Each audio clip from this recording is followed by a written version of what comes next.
Hello Outcasts and other viewers, and welcome to another Battlefront video. I'm RobustPirate, and you might notice, if you have keen eyes, that the gameplay in the background seems slightly different. That's because this gameplay was recorded on Xbox. That's right, I now have Battlefront 1 on console. Your feedback from the last video was incredibly helpful. So many of you said that you'd never or rarely ever encountered problems with hackers and whatever on console. So I am now going to be playing Battlefront on both PC and Xbox. Now, some of you will have noticed this recently. There's been a serious lack of Turtle on this channel as of late, and the reason for this is because Turtle has, over the past month or so, been suffering from extreme headaches like every day. So he's not really been in the mood for video making, but hopefully this will start to sort itself out this month because he's getting himself checked out. Speaking of this month, Happy New Year! Why it took so long for me to acknowledge it in the video yet, I don't know. But yes, it's 2019 now. I hope you've all had an awesome 2018, but I am really excited to see where this year takes me, and I hope you all have an awesome year. As well as that, it will be really exciting to see where things go with Battlefront in general this year. But moving onwards with the video, I wanted to show you quite a funny ragdoll glitch I spotted earlier with a stormtrooper, and you'll be seeing it on screen now. We've got ourselves a little sleeping man on the job, it seems. But not only that, I wanted to talk to you guys about live streaming, specifically streaming from the console.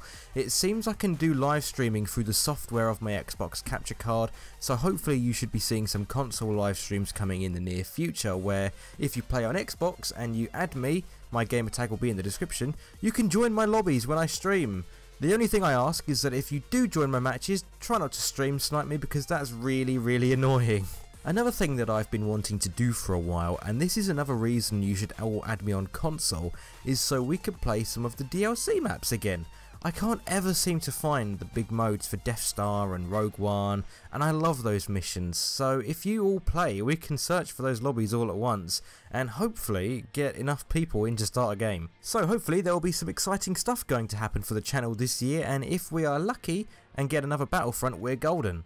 But I will say there's some things that I wanted to talk about that I personally would like to see in the next Battlefront game should we get another one. I actually got suggested to talk about this from a comment on the last video. You should see that comment on screen now, so thank you for the feedback. So, things I would like to see in a possible Battlefront 3. First of all, bring back the pickup cookies. I know we've said in the past that we disliked them, but looking at what we have now, I kind of prefer the cookies.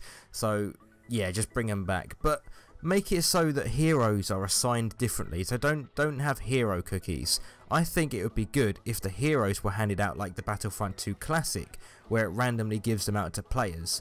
Or maybe have an intelligent system where it gives heroes out to the people playing the objective, or, you know, like the player with the highest objective score, something like that. The next thing I would want is to ditch the classes and go back to having two hands with a few star cards. I'll touch on this a bit more in a minute. Another thing that I want is for the maps to be less linear or on rails. All the maps in Battlefront 2 play out like a rectangle, forcing everyone down a narrow corridor where you cannot easily flank, and it more just forces players through choke point after choke point, or the extreme alternative where it's completely open to snipers.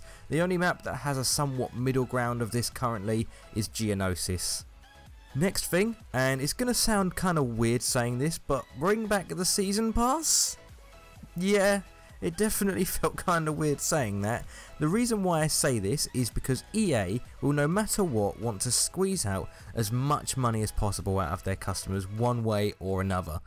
None of us wanted season passes for Battlefront 2, and what we got in its place is a BS pay to win system with loot boxes. Dirty, filthy loot boxes. So I'd rather opt for the lesser of two evils and take the season passes back. Yeah, I know it does mean splitting up the player base slightly for those that don't have the extra DLCs, but if you take a look at the difference between Battlefront 1 and 2 and just ask yourself which one was more fun, I'm willing to bet a lot of you are going to say Battlefront 1. A few more quick things that I would want: bring back partner spawning. Just have the, spawn on one player and you can have up to 4 players in a squad in total. I think that's better, to be honest. and more customization to troops, like custom colours on your armour, etc. The reason why I say this is so that way you can have, if you've got a clan or you've got a team and you want to spot each other out at long distance, you can have an easily recognisable colour on your gear or certain patterns on your armour. You can choose from a selection or something like that, and then customise the colours of those patterns. I think that would be a really cool way if you had a team or a clan or a group. You could all easily identify each other and look a bit more epic when you're running around the battlefield. Now, lastly, going back to my point on the star cards, the reason why I wanted having 2 hands back and a selection of star cards is so that way you can choose how you want to play the game rather than forcing you to pick out of 4 classes and fit a specific role. That's one of the things that I like the most about Battlefront 1, and with no pay to win element, by bringing back a season pass, you won't have people buying up top tier star cards from day one. Oh yeah, and one more thing, space to ground. Come on, DICE or EA, one of you two, you're basically the same people. Just put in space to ground combat. Anyone remember the old Battlefront 3 that got cancelled? They were putting in space to ground, and that was years ago. So I don't want any excuses for like technology being limited or something stupid like that. Now, I can come up with ideas all day long, but this is all I have time for today, so I hope you enjoyed the video. If you did, leave a like, share this video with your mate, subscribe if you haven't already, and click the bell icon next to the subscribe button so you can stay up to date with all our Star Wars content. Ladies and gents, thanks for watching, and I'll see you in the next video.